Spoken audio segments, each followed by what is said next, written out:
작년 8월 18일이었습니다. 한국, 미국, 일본 이 3국 협력에 새로운 지평을 열었던 캠프 데이비드 정상회의가 열렸었습니다. 윤석열 대통령과 조 바이든 미국 대통령, 기시다 우미오 일본 총리의 첫 한국, 미국, 일본 이 한미일 정상회의였는데요. 캠프 데이비드 이후 지난 1년간 우리 정부는 정말로 이 캠프 데이비드에서 했던 합의를 착실하게 이행해 왔습니다. 자, 경제인사이트 오늘 첫 번째 이슈로는 캠프 데이비드 한미일 정상회의 1주년을 맞아서 캠프 데이비드의 정신과 원칙, 그리고 그 의미, 속 내용, 그리고 앞으로 한미일 3국은 어떻게 협력을 더 이어가야 할지 자세하게 짚어보도록 하겠습니다. 두 번째 이슈로는요, 최근 우리 대한민국이 인도태평양 경제 프레임워크 중에 공급망 협정 이행 기구인 위기 대응 네트워크의 초대 의장국으로 선출이 됐습니다. 부의장국은 일본이고요. 자, 위기 대응 네트워크 의장국 선출의 의미와 앞으로 의장국으로서 우리 한국이 해야 할 역할은 무엇인지도 자세하게 이야기 나눠보죠. 자, 첫 번째 핫 이슈 캠프 데이비드 이야기입니다. 먼저 준비된 영상 보시고 난 뒤 자세한 이야기 나눠보죠.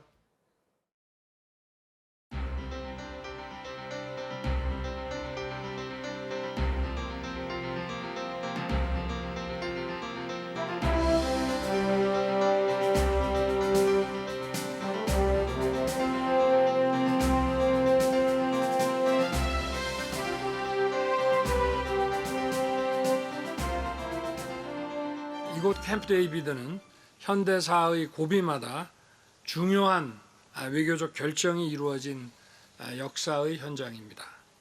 오늘날 미중유의 복합 위기에 대응하기 위해서는 역내 가장 발전된 자유민주주의 국가이자 경제 대국으로서 또 첨단 기술과 과학 혁신을 선도하고 있는 한미일 3국의 강력한 연대가 어느 때보다 중요합니다.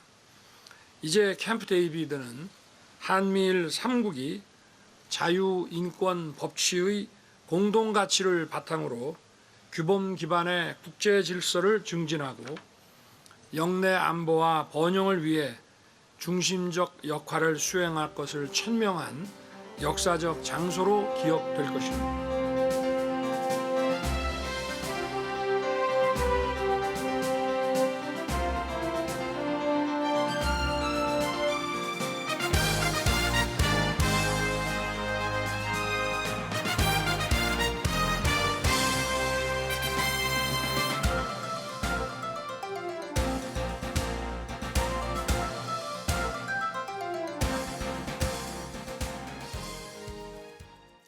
한국, 미국, 일본, 이 한미일 3국 협력의 역사는 2023년 8월 18일 그 이전과 이후로 나누게 될 것이다.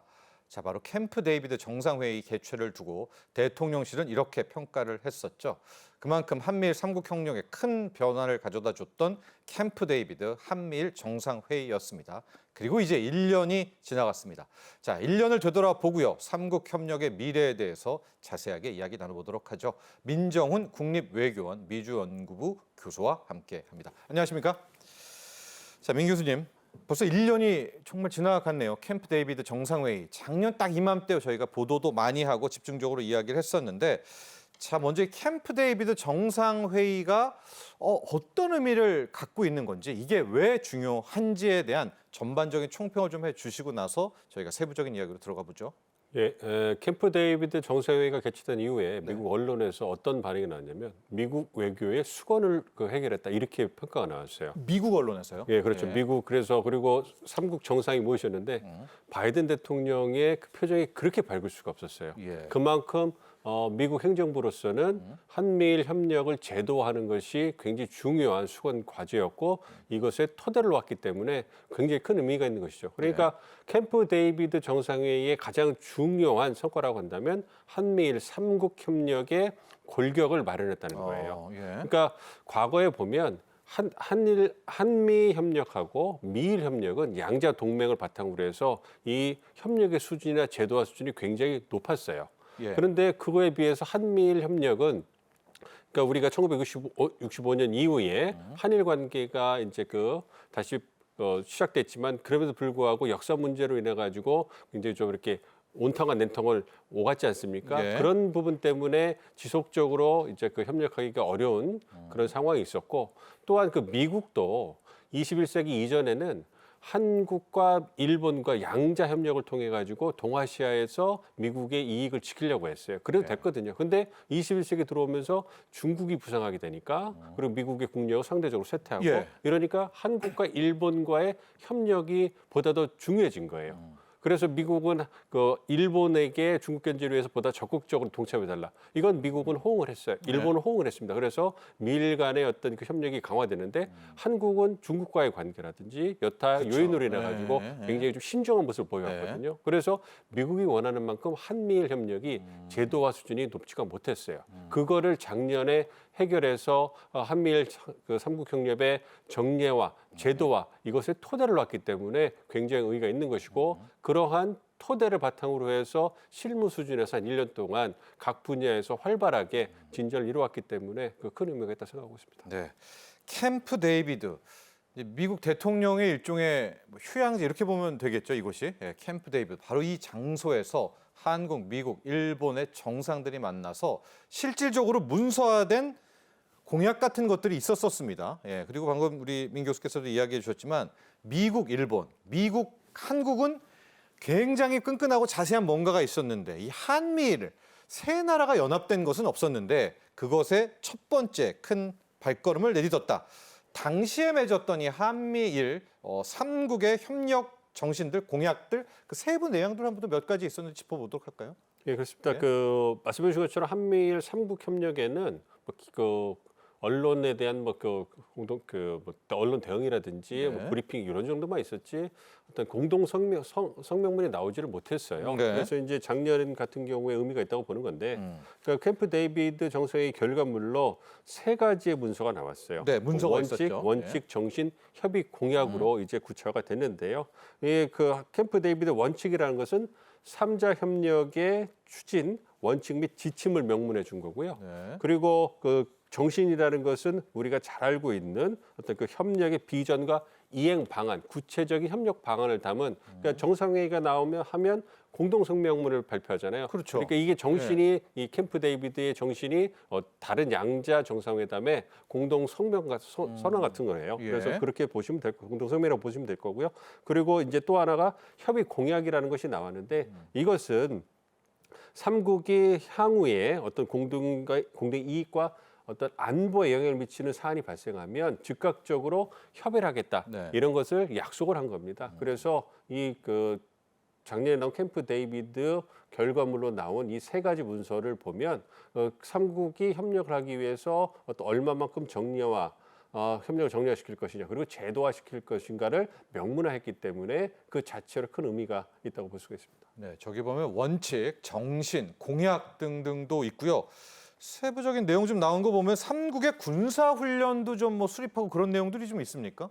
그렇습니다. 이게 네. 그 안보 협력에서 큰 의미를 부여할 수가 있는데요. 네. 무엇보다도 한미일 삼국이 직접적으로 처해 있는 안보 협력은 바로 북한의 그렇죠. 군사적 위협인 예. 거예요. 그래서 이제 북한의 군사적 위협에 효과적으로 대응하기 위해서 과거에는 한미, 미일 이렇게 협력을 해왔는데 네. 이제는 북한의 군사적 위협이 보다 고도화 전문화되고 있기 때문에 직접적인 이해 당사자인 한미일 삼국이 보다 예. 협력 수준을 높여야 되겠다. 이 부분을 이제 명문화한 거죠. 그래가지고 구체적으로 북한 미사일 경보 정보를 실시간으로 공유한다든지, 그다음에 그 삼자 훈련 계획을 단기적이 아니라 주 3년 단위로 해가지고 계획을 짜서 군사협력 수준을 높여가겠다. 이런 부분에 대해서 합의를 했습니다. 네. 그리고 실제적으로 작년 말에 북한 미사일 경보 정보를 실시간 삼국 공유하는 부분에 대해서 예. 메커니즘을 완성을 해서 가동을 하고 있고요. 그리고 연단위 3자 훈련 계획을 3년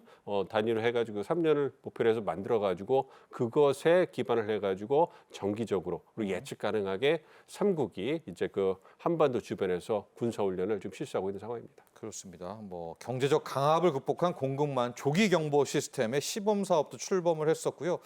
계속 말씀드리지만 한미, 미일 이쪽 라인은 아주 뭐 견고했었습니다. 그런데 한미일 쪽이 없었는데 바로 작년 8월 18일 이 한미일 캠프 데이비드 정상회의를 통해서 이제는 세 나라가 함께 묶는 이제 그런 하나의 큰 걸음을 내딛었다 이렇게 볼 수가 있을 것 같은데요.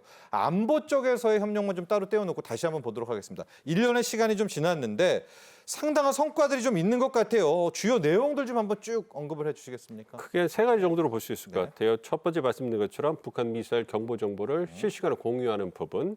두 번째는 그 3국이 어떤 그 예측 가능하고 그다음에 연단위, 3년 단위로 해가지고 어떤 군사 협력을 이제 정기적으로 실시하는 부분. 네. 그걸 위해서 세 번째로는 안보 국방 당국자들이 회의를 정례화하는 거예요. 수시로요? 그래서 네. 수시로 만나는 거죠. 그래서 그런 부분에서 의의가 있고요. 그래서 첫 번째 북한 미사일 경보 정보 실시간 공유 체계를 완성을 했어요. 네. 그래서 이것은 과거에는 북한이 미사일을 발사를 하면 이 정보가 한국 측이나 미국 측 정보가 다 이제 미국으로 들어가고 그 다음에 이제 다시 일본이라든지 아니면 한국으로 돌아오는 이런 시스템이었거든요. 예. 그렇지만 삼국을 이제는 경보 정보를 연결해 가지고 북한 미사일이 발사가 되면 여전히 미국의 인도태평양 사령부에서 정보를 취합을 하겠지만 그래도 예. 동시에 이걸 그 정보를 공유할 수 있는 시스템을 이제 완성을 해 가지고 가동하고 있습니다. 그렇기 예. 때문에 군사협력 의 정보 공유 측면에서 굉장히 그 진전이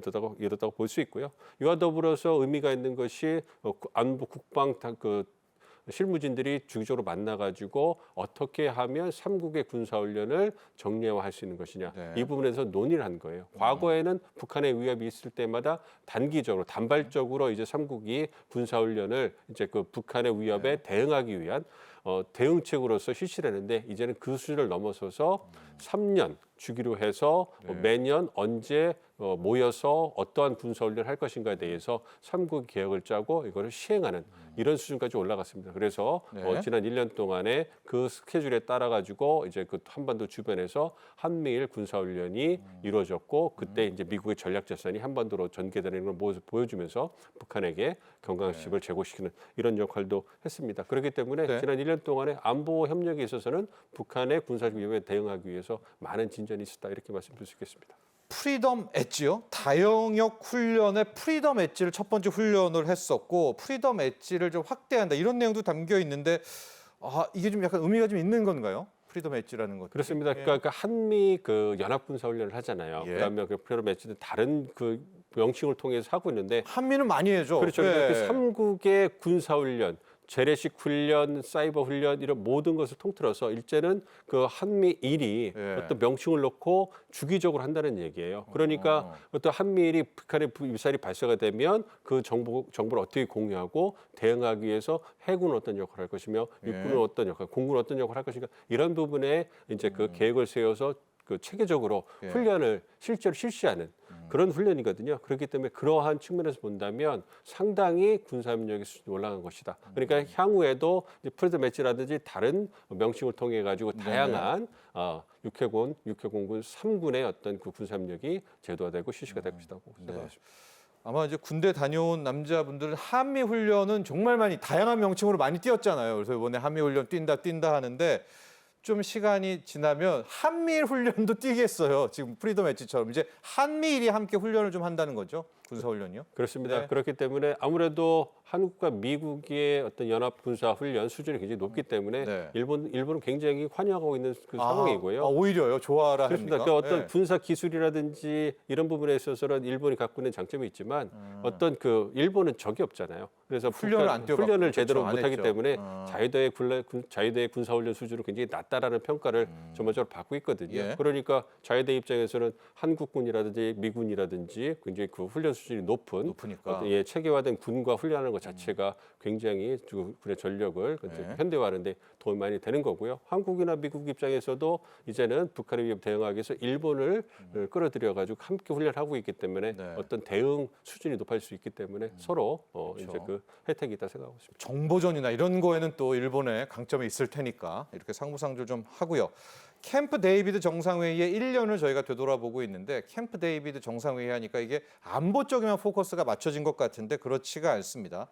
이 한미일이 다각도의 연합이에요. 경제와 기술 쪽의 일련도 한번 봐주시겠습니까? 그렇습니다. 그 캠프 데이비드 정상회의에서 정례와 제도화에 있어서 토대를 놨다고 그랬잖아요. 정례화 같은 경우에는 정상회의 그 대통령 그 최고 지도자 정상회의를 1년에 연일에 개최하겠다. 그리고 장관급 회담도 연일에 개최하겠다. 이렇게 합의를 한 거예요. 외교부, 국방부, 재무부, 뭐 산업부 장관 이들이 회동을 하는 거거든요. 네. 여기에서 이제 경제기술협력도 토대가 마련되는 거죠. 그래야죠. 부처별 최고 지도자가 모여서 협력을 하는 거니까. 그래서 안보협력, 그리고 경제기술협력, 인도태평양 지역 및 글로벌 협력, 그리고 인적 교류 이 부분에서 다 협력을 하기로 제도화를 토대를 놓은 겁니다. 네. 그래서 그저 경제기술 협력을 보면 한미일 경제 안보 대회를 운영하기로 한 거예요. 이걸 통해 가지고 이제 그 한국과 미국, 일본이 처한 공급망 상황이라든지 첨단 기술, 어떤 경제 분야에 있어 가지고 현안이라든지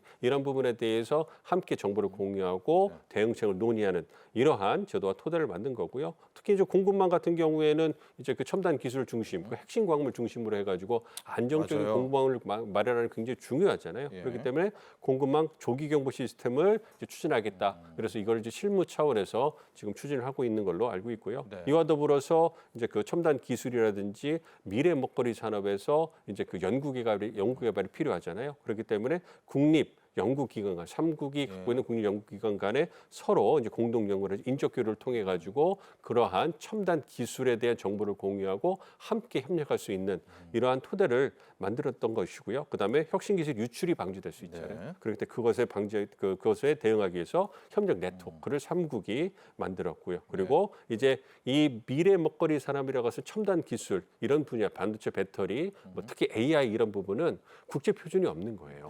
그렇기 때문에 그런 국제 표준을 만드는 작업 그리고 국제 표준을 만드는데 한국과 미국과 일본이 주도적인 역할을 하면 아무래도 그 3국의 이해관계가 많이 반영된 우리의 시장 경제에 절반이죠, 뭐. 그렇죠. 그것에 예. 이제 이제 굉장히 그 중요한 토대가 만들어진 거기 때문에 이런 측면에서 3국 정부 간의 표준화 기관, 그 정부 표준화 기관 간의 협력을 강화해서 이제 일치된 목소리를 내려는 그러한 하고 있고요. 마지막으로 의미 있는 게 금융시장 안정을 위해서 3국이 이제 노력하겠다는 거죠. 뭐 환율, 그다음에 통화 스와프 이런 부분에 있어서도 3국이 이제 협력한다고 하니까 아무래도 경제 기술 분야뿐만 아니라 금융 분야에 있어서도 3국이 협력할 수 있는 토대를 놓은 거고 말씀드린 이러한 그 협력 사업에 대해서 실무 수준에서 꾸준히 진전을 거두고 있다 말씀드릴 수가 있겠습니다. 그렇습니다. 경제 기술 분야입니다. 세 가지 치점, 공급망 안정성이 하나가 있고요. 두 번째는 우리 교수님 얘기했던 기술 표준, 혁신 기술에 있어서 한미일이 뭉치면 그 기술이 세계 표준이 되겠죠. 세 번째는 우리도 굉장히 좀 관심이 많은데 금융 외환 쪽입니다. 보면 금융 협력 구체화 이렇게 돼 있어서 금융과 외환 쪽에서도 한미일의 협력이 좀 있는데 굉장히 우린 필요한 것 같아요. 특히 외환 시장 같은 경우에는 이렇게 세 가지 측면에서의 경제 기술 분야도 함께 보면 좋을 것 같고요. 자, 그런데요, 교수님. 이제 작년에 개최를 하고 최소 연 1회 이상은 한미일 정상들이 만나자라고 약속을 했습니다. 우리 1년이 왔는데 올해 미국 대선이 있기 때문인가요? 좀 바이든 대통령이 뜨뜻미지근한 것 같아요. 올해는 이거 어떻게 2회가 만남이 있어야 될 것 같은데 아마도 미국은 미국대로, 일본은 일본대로 좀 사정이 좀 있어서 그런 건가요? 어떻게 될 것 같아요, 올해는요?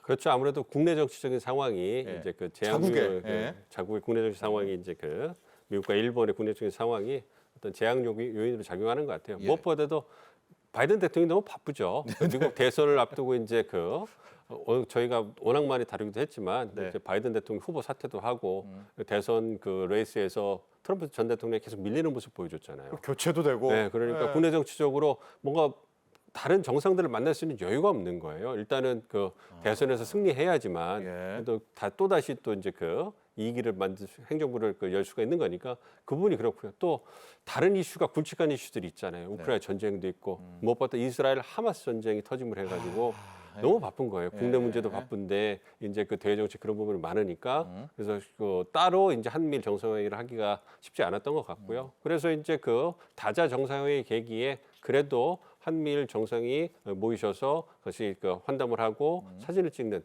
이런 모습은 가끔 연출이 됐습니다. 뭐 G20 정상회의라든지 네. 여타 회의에서 한미일 정상이 모이셔가지고 이제 그 신뢰를 돈독히하는 이런 모습을 보여줬는데요. 올해는 좀 쉽지 않겠지만 그래도 이제 그 미국 대선이 끝나는 내년에는 그 새로운 행정부 어떤 그 수장과 함께 한미일 그 어떤 그 정상회의가 개최되지 않을까 이렇게 기대를 하고 있습니다. 이 질문은 어떻습니까? 트럼프 후보가 대통령이 되면 이 캠프 데이비드 정상회의가 엄밀히 말하면 이제 바이든의 작품 아니겠습니까? 이어지기가 좀 힘들 수 있다? 이런 우려는 어떻습니까? 지켜봐야 될 것 같습니다. 예. 개인 성향으로 본다면 바이든이 한 거는 모두 다 철회해야지 이렇게 뭐 생각할 수 있겠습니다만 네. 그렇지만 그 한미일 협력이 미국의 전략적 이익의 측면에서 갖는 거 생각해 보면 트럼프 대통령도 혹시 트럼프 기기가 출범하더라도 한미일 협력이 계속 지속되고 강화되는 것을 이걸 막을 명분이나 어떤 이해관계가 있지는 않죠. 왜냐하면 중국의 부상을 견제하는 것이 트럼프 후보 입장에서 가장 중요한 대정책의 고려 사항이기 때문에 중국의 부상을 견제하기 위해서 한국과 일본과 함께하는 것, 특히 경제적 재정적 측면에서 한국과 일본이 보다 적극적으로 그 경제적 지원을 해서 재정적 지원을 해가지고 중국의 부상을 삼국이 견제한다 이렇게 포장을 하면 네. 트럼프 대통령이 마다할 이유가 없지 않겠습니까? 그래서 그런 걸 고려해 본다면 미국의 전략적 이익이 이번 대선을 통해 가지고 단기적으로 변하는 것이 아니기 때문에 네. 그런 부분에서 한미일 협력은 지속될 것이다. 그런데 트럼프 대통령이 얼마만큼 바이든 대통령만큼 적극적으로 정상회의를 개최하는데 그 모습을 보여줄 건가? 요거는 좀 지켜볼 것 같은데 그거는 말씀드린 것처럼 어떠한 정치적 메시지로 한미일 정상회의가 트럼프 개인에게도 도움이 된다. 요거를 근데 그 설득할 수 있느냐? 요게 관건이 아닐까 생각하고 있습니다. 아마 정말로 뭐 해리스가 대통령이 되든 이제 트럼프가 대통령이 되든 중국 압박은 두 뭐 민주당, 공화당, 미국 내 다 하나의 뭐 숙명처럼 이야기를 하잖아요. 그럼 결과적으로 미국도 한미일 연합이 꼭 필요할 테니까 이번에 캠프 데이비드 정상회의의 정신이라든가 뭐 여기 이행 같은 것들은 대중국 견제라는 측면에서는 굉장히 좀 이어질 것이다 이런 분석들 많이 나오고 있는데 이런 의견도 분명히 있습니다. 이것도 이제 교수님이 좀 말씀하시기가 부담스러울 것도 같은데 우리가 한미일 하는데 한국의 경제를 놓고 보면 중국도 끌어안고 가야 되는 것 아니냐. 게다가 러시아 같은 경우에도 너무 북한과 딱 붙어버리면은 우리 입장에서 좀 그러니까 마치 레버리지를 쓰면서 러시아도 우리는 안고 가야 되니까 한미일 하면서 한중 이거는 어떻게 해야 되느냐 이런 이야기들도 많이 나옵니다. 어떻게 바라보고 계십니까, 교수님께서는? 그래서 관리를 해야 되겠죠. 네. 그러니까 윤석열 정부가 출범하고 나서 가장 중요하게 생각했던 대외 정책의 기조는 한미 동맹을 강화하고 한미일 협력 및 이제 그 보편적 원칙을 공유하는 이제 그 동맹 연대 네. 요 그 자유연대를 이제 강화하는 것이에요. 맞습니다. 그렇기 때문에 한미 동맹 강화, 한미일 협력 중대, 그다음에 나토라든지 유럽 동맹들과의 어떤 미국의 동맹국들과의 어떤 협력을 강화하는 끈끈함. 예, 이런 부분을 이제 강조해 왔거든요. 이게 전반부의 어떤 대정책의 중요한 틀이었다면 이제 후반부는 어느 정도 전반부에 말씀드린 어떤 자유연대의 그 협력의 틀을 만들었기 때문에 예. 이제는 중국과의 관계를 관리하는 부분, 그다음에 지금 러시아 특히 이제 우크라이나 전쟁 때문에 이제 그 러시아가 예. 이제 많은 비난을 받고 있잖아요. 그건 예. 당연히 비난을 받아야 되는 부분이고요. 그렇지만 그럼에도 불구하고 러시아의 한러 관계를 관리하기 위해서 러시아가 어떤 레드라인이라고 생각하는 넘지 말아야 하는 선으로 생각하는 예. 살상 무기를 공급 안 하는 이러한 모습을 통해서 뭔가 향후에 우크라이나 전쟁이 끝났을 때 한러 관계를 관리하기 위한 증대하기 위한 공간을 마련해 놓는 이런 게 필요하거든요. 그래서 현재 말씀드린 한미일 협력을 강화해서 우리 안보 환경을 더 돈독하게 잘 지키고 이와 더불어서 향후 있을 중국과의 관계, 러시아의 관계를 관리하기 위해서 이제 그런 부분에서 이제 힘을 쏟기 위한 준비 단계를 하고 있다고 생각하고 있습니다. 그러게요. 러시아가 너무 북한과 가까워지는 것 같아서 그냥 두는 것보다 우리가 어떻게든 러시아 쪽과도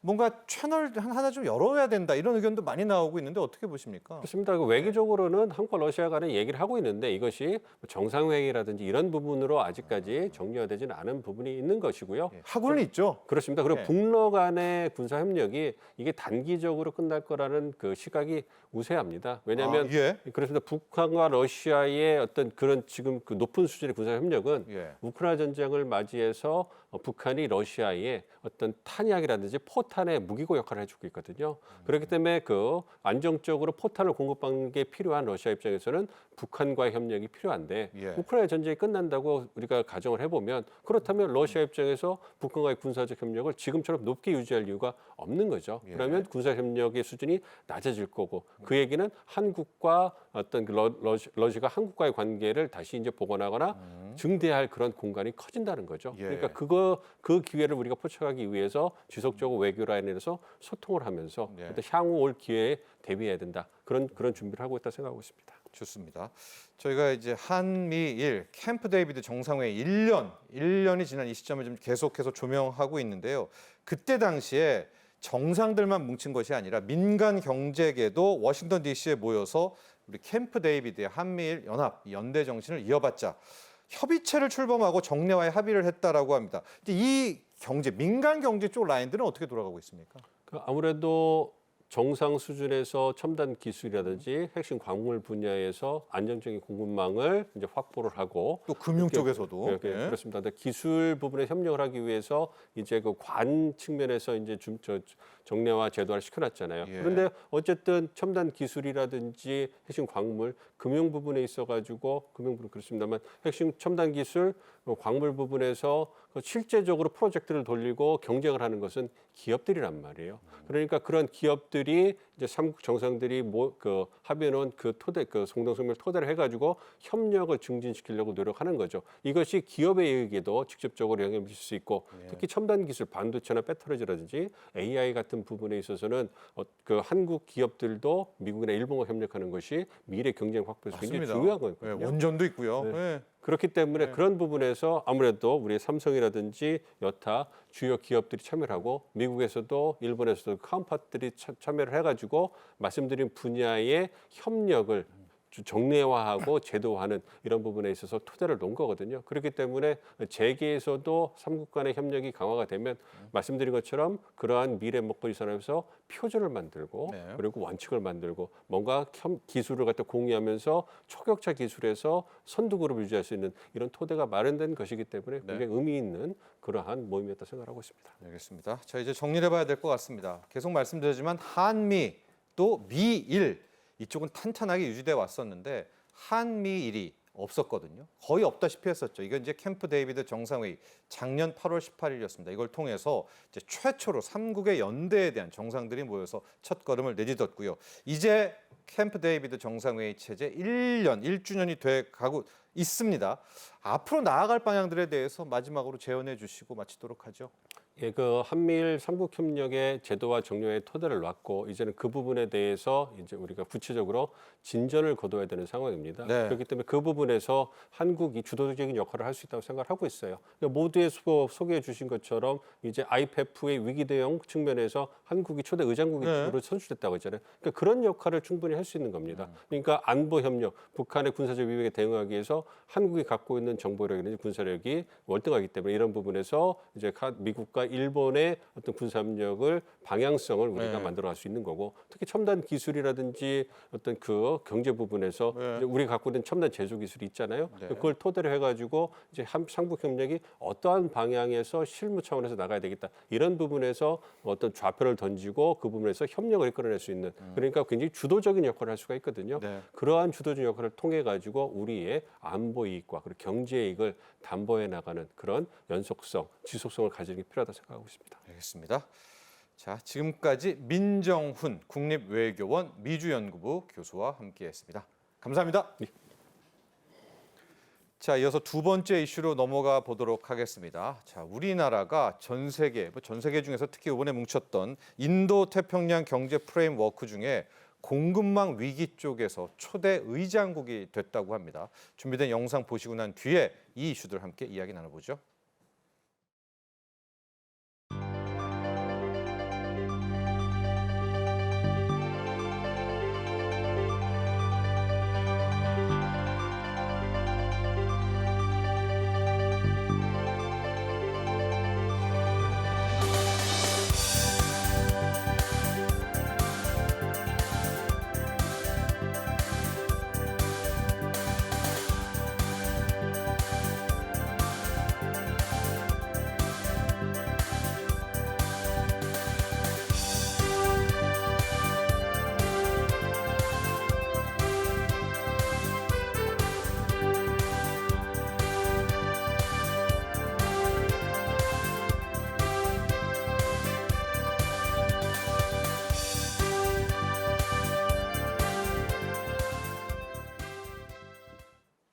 네, 우리나라가 인도 태평양 경제 프레임워크 내에 있는 위기 대응 네트워크 분야의 초대 의장국으로 선출이 됐습니다. 14개 회원국들의 전폭적인 지지를 받으면서 만장일치로 결정이 됐다고 하죠. 자, 이 기관은 어떤 역할을 수행하는 건지, 또 우리나라는 의장국으로서 어떤 임무를 맡아야 되는지, 이것이 한국 경제 또 세계 경제에는 어떤 영향을 미칠지 자세하게 이야기 나눠보도록 하겠습니다. 이인철 참 좋은 경제연구소 소장 모셨습니다. 안녕하십니까? 네. 저희가 이제 개념 정리를 할 게 굉장히 많습니다. 인도 태평양 경제 프레임워크를 한번 또 총평을 해 주셔야 되고, 이 산하에 공급망 깨져가지고 코로나19 때 굉장히 좀 고생들 많이 했고 아직도 공급망 이슈들 많이 나오지 않습니까? 이 분야에 있어서 우리가 위기 대응 네트워크에서의 또 초대 의장국이 됐다라고 하고, 이 기구에 대한 개념도 정리를 한 다음에 그리고 이제 세부 항목으로 가야 될 것 같아요. 맞습니다. 네. 사실 이제 글로벌 공급망 문제는 비용하고 직결됩니다. 네. 일단 비용이 증가하게 되면 이 기업들은 투자가 지연되거나 취소할 수밖에 없고요. 이건 또 기업들의 수익성 악화로 이어집니다. 특히 미중 패권 전쟁에서 상당히 이 글로벌 공급망이 와해됐고요. 네. 특히 이제 우리 한국의 산업용 이제 이 광물의 경우에는 95%가 메이드 인 차이나, 네. 중국에 의존하고 있고요. 특히 우리가 주로 핵심 산업으로 뽑고 있는 이제 2차 전지도 비슷합니다. 6대 이제 핵심 광물의 경우 70% 가까이가 중국과는 뗄래야 뗄 수가 없습니다. 네.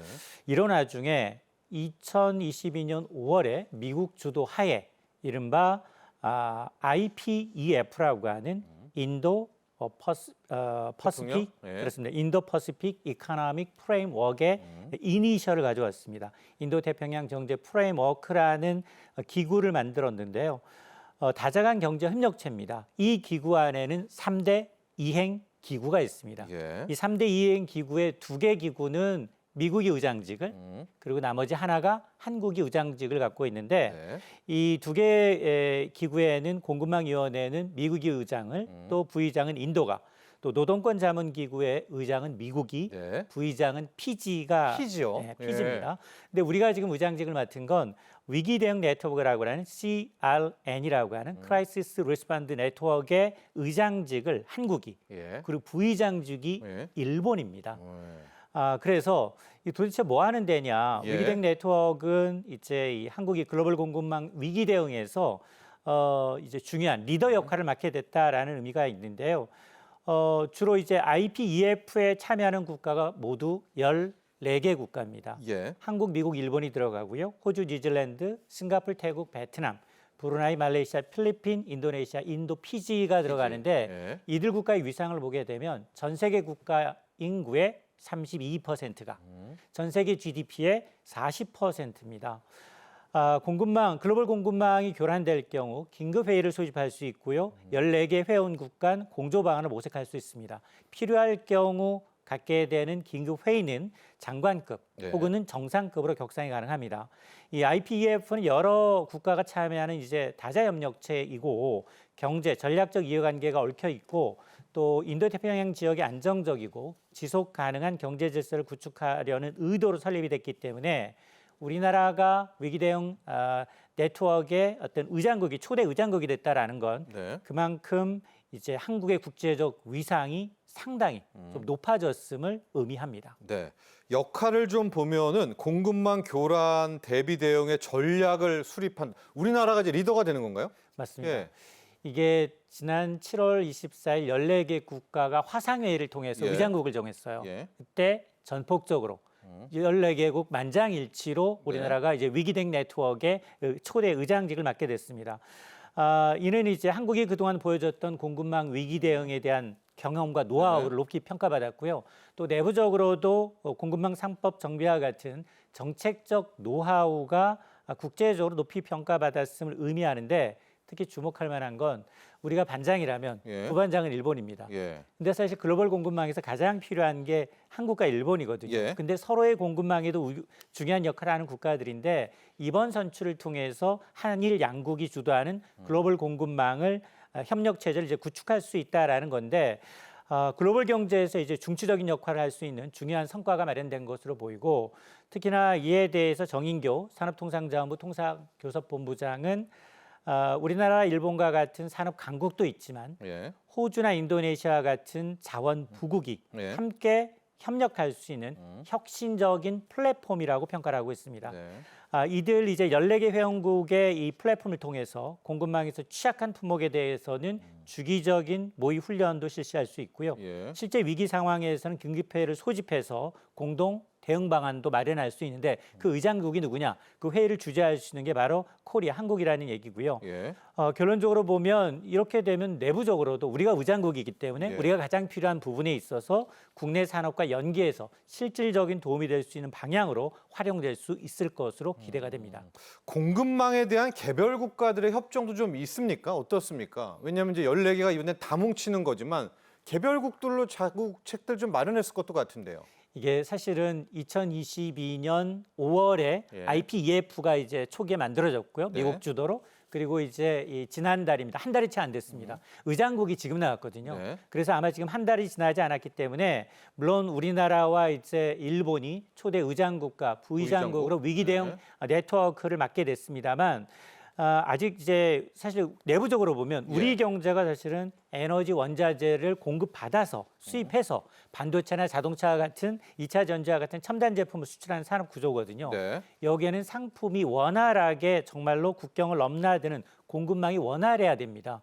이런 상황에서 문제는 지금 최근 들어서는 이제 글로벌 자유무역 질서가 위협을 받고 있고 이러다 보니까 이제 경제 안전판 역할을 해준 글로벌 협력이 이제 필요한 시점에서 우리가 의장국을 맡았다라는 거고요. 이렇게 되면 사실은 이번 협의체에서 인도나 인도네시아, 사실 베트남 같은 경우는 주요 신흥국이거든요. 네. 신흥국이 동참을 하면서 뭐 인프라 투자라든가 역량 강화 같은 공동 프로젝트에 대해서는 우리 기업들이 네. 이들 국가에 오히려 네. 이제 진출할 수 있는 기회도 더 늘어날 것으로 보고 있고요. 어쨌든 정부는 전 세계가 지금 팬데믹으로 촉발됐던 공급망 교란과 기후 위기, 또 급속한 디지털 전환 등의 전례 없는 도전을 받고 있는 상황에서 아마 IPEF의 출범은 매우 좀 시적절했다. 그러면서 새로운 도전을 맡게 돼 있는데 인도태평양 지역의 어떤 새로운 경제 협력처로서의 발전을 기대함과 동시에 위기 대응 네트워크에 우리가 의장직을 맡았기 때문에 그만큼 이 주도적으로 이런 표준, 기술적인 표준이라든가 또 해외 진출 확대에 큰 도움이 될 것으로 기대를 하고 있습니다. 자, 우리나라가 IPEF의 위기 대응 네트워크, 아마 그 위기는 공급망의 위기일 것 같습니다. 여기에서 초대 의장국이 됐고요. 앞서 우리가 하는 일, 공급망 교란 대비 대응 전략을 수립한다, 또 모의 훈련도 한다, 역량 강화를 위한 활동을 지원한다, 이제 이렇게 돼 있는데 좀 추상적이거든요. 우리가 할 수 있는 역할, 과연 어떤 메커니즘, 로드맵으로 우리가 리더가 돼가지고 이 공급망 문제를 좀 해결할 수 있는지 조금 더 들어가 보도록 할까요? 뭐 맞습니다. 순서라든가 이런 게 있다면 프로세스가. 맞습니다. 앞서 지적해 주셨던 것처럼 이제 IPEF의 어떤 이 주요 내용 크게 보면 한 3가지 정도. 역시 모든 회원국들의 관심은 글로벌 공급망 협정이고 공급망이 과연 위기 대응 플랫폼으로서의 제 역할을 할 것인가. 예. 그리고 이제 평상시는 이제 공급망 강화를 해서 어떤 역할을 하고 만에 하나 공급망의 부정적인 역할에 대한 공동적인 조치 대응을 어떻게 할 것인가인데요. 일단 의장국이기 때문에 우리나라는 공급망 교란이 발생했을 때 회원국 간의 긴급 어떤 지원을 조율하는 역할을 합니다. 그래서 위기 대응 역량을 강화하는 핵심적인 역할을 맡게 되고 그래서 연례 회의 아니면 뭐 긴급 회의를 운영할 수도 있고요. 우리가 콜할 수 있습니까? 맞습니다. 요청을 할 수 있어요. 맞습니다. 네. 회의에서 이제 공급망 교란 관련 정보를 공유하면서 이에 대한 해소 방안을 이제 조율하는 데 주도적인 역할을 할 수 있다라는 거고요. 예. 또 하나가 위기가 발생했을 경우 이제 피해국이 발생하지 않겠습니까? 그 피해국에 대해서는 필요한로 하는 지원 내용이 무엇인지를 먼저 점검하고 또 다른 13개 회원국이 이 필요한 국가에 뭘 또 지원해 줄 수 있는지를 조율하는 역할을 우리나라가 맡게 됩니다. 네. 예를 들어서 서로 이제 비즈니스 매칭이라든가 아니면 이제 어떤 공급망이 막혔을 때 대체 운송로를 이제 이 대안을 제시한다든가 저거 중요한 것 같아요. 그렇습니다. 예. 또 하나 이제 과도한 가격 상승을 이제 막는 역할, 또 하나가 이제 수출 통관이라든가 매점 매석을 좀 억제하는 것들도 예를 들어서 이제 제시를 할 수 있는데 예. 평상시니까 이제 뭐 공급망 교란에 대비해서 여러 가지 전략도 수립을 하고 모의 훈련, 시뮬레이션을 통해서 실질적인 이제 준비를 강화하는 역할을 하게 되는데 이외에도 앞서 제가 말씀을 드렸습니다만 연례 회의 이외에도 긴급 회의를 주재하고 예. 또 이런 회의의 의제를 이제 조율하면서 회의록을 작성하는 이제 사무국의 역할도 우리나라가 담당을 하게 됩니다. 이러다 보니까 공급망, 글로벌 공급망 안전에 관한 한 뭐 종합적인 책임을 지게 됐다라는 데 의의를 들 수 있습니다. 그렇습니다. 저 국가를 좀 보면 딱 여기에 중국이 들어와 있으면은 금상첨화겠구나 생각을 하시겠지만은요. 중국 때문에 여기가 결성이 된 겁니다. 지금 유일하게 공급망을 파괴할 수 있는 미래의 이 천연자원을 많이 갖고 있는 나라가 실은 중국이어서요. 엄밀히 말하면 그런 역설이 좀 함께 존재를 하는데 이런 생각도 좀 해봅니다. 뭐 누이 좋고 매부 좋고 이럴 수도 있을 것 같은데 우리가 실제로 공급망 위기가 오면 가장 큰 타격을 받게 되는 그런 국가지 않습니까? 거의 미래 핵심 광물의 95%를 수입에 의존하게 되는데 우리 한국 경제에도 우리가 의장국이 된 게 겸사겸사 좋은 일 같아요. 맞습니다. 예. 앞서 말씀하셨던 것처럼 미국이 2022년 이 협의체를 만드는 이유는 인도태평양 지역에서의 중국의 경제적 영향력을 좀 통제하자, 견제하자라는 차원이었고요. 대개 보면 아시아 태평양 지역 여기다 인도가 포함돼서 14개 국가입니다. 네. 특히 이제 정치적 불확실성으로 무역 전쟁과 관세 부과로 이어지다 보니까 공급망에 대한 큰 이제 타격, 신뢰성은 떨어지고요. 예측 좀 불가한 사항이 있습니다. 이로 인해서 이제 주요 원자재 공급이 이제 차질을 빚다 보니까 이게 또 물가 상승을 초래하는 악순환을 반복했거든요. 네. 자, 그러다 보니 지금 일단 이제 위기 대응 네트워크에 이제 의장고로 선출되면서 반장으로서의 역할이 상당히 좀 중요해졌습니다. 우선 이제 한국은 글로벌 공급망 플랫폼으로서의 역할을 충실히 수행해야 하는데 회원국들과의 협력을 통해서 좀 공급망이 좀 안정성을 높이면서 위기 상황에 효과적으로 대응할 수 있는 체계를 구축해야 하다 보니까 초대 의장의 역할이 상당히 좀 중요합니다. 네. 또 두 번째가 보면 위기 대응 네트워크의 중심 국가로서 다양한 수입처와 관련된 정보를 교류하면서 회원국들에게 공급망의 어떤 리스크를 효과적으로 관리할 수 있도록 지원해야 되는 역할도 있습니다. 예. 정보의 투명성 그리고 이제 신뢰성을 확보하기 위해서 협력 기반을 강화할 필요가 있어 보이고 또 하나는 이제 이 글로벌 공급망 협정이 국내 산업과 또 연계해서 실질적인 도움이 될 수 있도록 협정의 혜택이 최대한 활용할 수 있어야 되는데 이를 통해서 공급망의 안정성을 높이면서 산업 경쟁력을 내부적으로 또 강화시키는 그런 이제 숙제도 받게 됐습니다. 네. 또한 이제 혁신적인 기술과 데이터를 좀 공유할 필요도 있는데요. 최신 기술과 데이터 분석 능력을 활용을 해서 공급망의 리스크를 예측하고 또 관리할 수 있는 방안을 마련해야 합니다. 이를 통해서 회원국들이 좀 발빠르게 변화하는 글로벌 환경에 대응할 수 있도록 우리가 직간접적으로 지원할 수도 있습니다. 그리고 내부적으로 가장 중요한 건 이 초기술 격차를 확보하는 겁니다. 산업 공급망의 핵심 기능을 강화하기 위해서는 초격차 기술 확보에 국가적 역량을 집중해야 되는데요. 이를 통해서 글로벌 경쟁에서 우위를 점할 뿐만이 아니라 공급망의 핵심 요소를 강화하는 데 기여할 수 있습니다.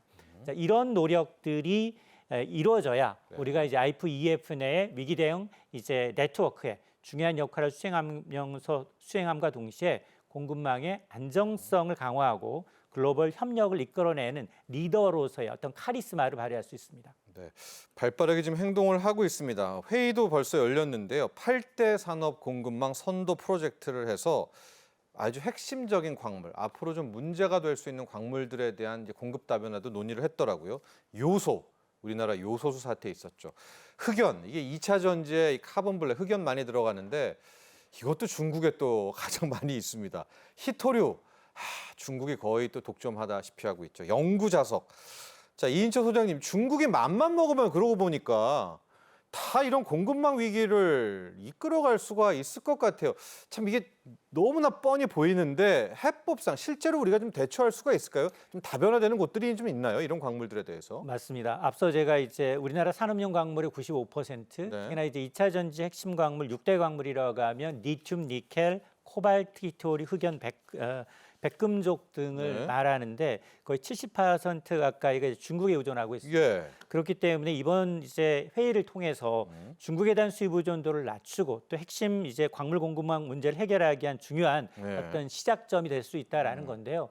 우리가 여기에 있는 아시아 지역 14개 국가 이외, 인도 플러스 네. 이외에도 사실은 아프리카와도 상당한 자원 교류를 하고 있습니다. 예. 그래서 이제 우리 기업들과 정부가 민관 합동으로 인해서 이제 중국과 관련된 물론 뭐 중국에서 당장 수입해서 쓰면은 손쉽고 예. 값싸게 이용할 수 있겠지만 그러나 또 미국이 상당 부분 견제하면서 2차 전지 반도체 부분에 이제 상당히 이제 중국산 부품이 들어가는 걸 지금 굉장히 견제하고 있는 상황이기 때문에 맞아요. 예. 우리로서는 이번 이 IPEF의 협력을 통해서 탈중국화 그러면서도 공급망 다변화에 굉장히 또 공을 들여야 되는 상황입니다. 네, 아프리카 쪽으로 한번 진출해 보면 어때요? 왜냐하면 지금 보니까 아프리카에 상당한 미래 광물이 많이 있더라고요. IPEF가 한번 가죠 아프리카로. 이건 어떻습니까? 일단은 네. 이제 미국의 의도는 이제 인도와 이제 아시아 태평양 국가와의 이제 이 뭉치고, 협력 측으로 네. 14개 국가를 뭉치고 여기다 이제 아프리카까지 하게 되면 예. 국가가 많아지거든요. 예. 배가 산이 지금 뭐 사공이 많아지면 배가 산으로 간다고 별도의 이제 협의체를 구성할 가능성은 충분히 있어 보이고요. 예. 왜냐하면 미국뿐 아니라 유럽도 지금 굉장히 아프리카 지역을 집중 공략하면서 이런 광물 자원을 선점하기 위해서 글로벌 기업들 국가가 나서고 있는 상황이거든요. 네. 그래서 일단은 지금 이제 남하하고 있는 중국을 견제하기 위해서 이번에 이제 인도 이제 IPEF의 이 협의체를 지난해 2022년이니까 2년 전 이제 구성한 것이고 네. 아마 앞으로 이 아프리카에 있던 이제 이 광물 자원의 중요성을 감안하게 되면 아마 미국이 아니라 한미일 공동으로라도 아마 이제 아프리카와의 이제 협업도 전 가능하다고 봅니다. 그렇습니다. 빨리 했었어야 될 것 같아요. 왜냐하면은 이게 지금 공급망 위기 대응 네트워크에 우리가 의장국이 된 것 아니겠습니까? 근데 중국은 분명히 아마 미국이 억누르면 억누를수록 이 광물 가지고 분명히 보복을 할 가능성이 매우 높거든요. 그만큼 이 이슈도 중요하고 우리나라의 역할도 중요한데, 자 소장님 마무리를 좀 하면서 일본 쪽에서 근데 최근 나온 논평들을 좀 보면 왜 한국이 의장국이고 일본이 부의장국이냐 이렇게 좀 우리끼리 좀 삐걱대는 모습이 있습니다. 이거 우리가 좀 리더십으로 끌어안고 가야 되는 거 아니에요? 일본도 이 광물 이슈 나오면은 거기도 좀 답답할 텐데요. 화상회의를 통해서 네. 14개 국가가 만장일치로 한국이 의장국이다 손을 그렇죠. 들었는데 예. 내심은 일본이 먼저 하고 싶죠. 왜냐하면 네. 세 개 기구, 이행 기구 가운데 2개가 미국이 의장직이고 맞아요. 한 개가 한국을 예. 갖고 있기 때문에 예. 일본으로서는 자존심이 좀 상할 수 물론 있습니다. 네. 자 그러다 보니까 이런 우리가 공급망 위기 대응 네트워크의 의장직을 맡은 만큼 차질 없이 이 논의가 이어져야 되거든요. 그러기 위해서는 14개 국가가 참여하다 보니까 네. 이 다양한 이해관계를 조정하는 조정자 역할이 필요합니다. 이 각 나라의 각기 다른 산업정, 경제적 배경이 다 다르거든요. 네. 그러다 보니까 이런 다양한 이해관계를 조정하면서 모든 회원국의 우리가 요구를 균형 있게 반영을 하면서 이 공정한 논의와 결정을 이끌어내야 하고요. 또 하나가 정보와 이제 정보의 정확성입니다. 위기 대응 네트워크에서 공유되고 있는 정보는 신뢰성을 바탕으로 투명한 정보를 제공함으로 해서 회원국들이 신뢰하고 따를 수 있는 기반을 마련돼야 되고요. 또 하나는 정책과 규제 조화를 언급할 수 있는데 공급망 위기에 대응하기 위해서 정책과 규제가 국제적인 기준과 조화를 이뤄야 합니다. 네. 한국이 뭐 자국의 정책과 규제 간의 균형을 맞춰야만 회원국 간 정책 조화를 촉진하는 역할을 할 수가 있고요. 장기적으로 보면 아마 이제 공급망 위기라는 건 단기적인 대응만으로는 막을 수가 없습니다. 맞습니다. 그러다 보니까 예. 장기적인 전략을 수립하면서 변화하는 상황에 맞춰서 유연하게 대응할 수 있는 체계를 구축해야만 우리가 초기 의장국으로서의 역할을 다함과 동시에 한국은 의장직을 맡겨도 잘하네, 네. 효과적이고 신뢰받는 리더십을 발휘할 수 있을 것으로 기대를 하고 있습니다. 좋습니다. 자, 오늘 여기까지 하도록 하겠습니다. 도움 말씀 주신 이인철 참 좋은 경제연구소 소장 여기서 보내드리도록 하죠. 감사합니다. 자, 여러분 경제인사이트 오늘 준비한 소식은 여기까지입니다. 올여름 역대 최장입니다. 역대 최장의 열대야가 지속되고 있는 가운데 한 주일이 정말 숨가쁘게 지나갔네요. 더운 날씨지만은요 주말 알차게 또 행복하게 보내시고요. 저희는 다음 주 월요일 오후 3시에 여러분 다시 찾아뵙겠습니다. 오늘도 함께해 주신 시청자 여러분 감사합니다.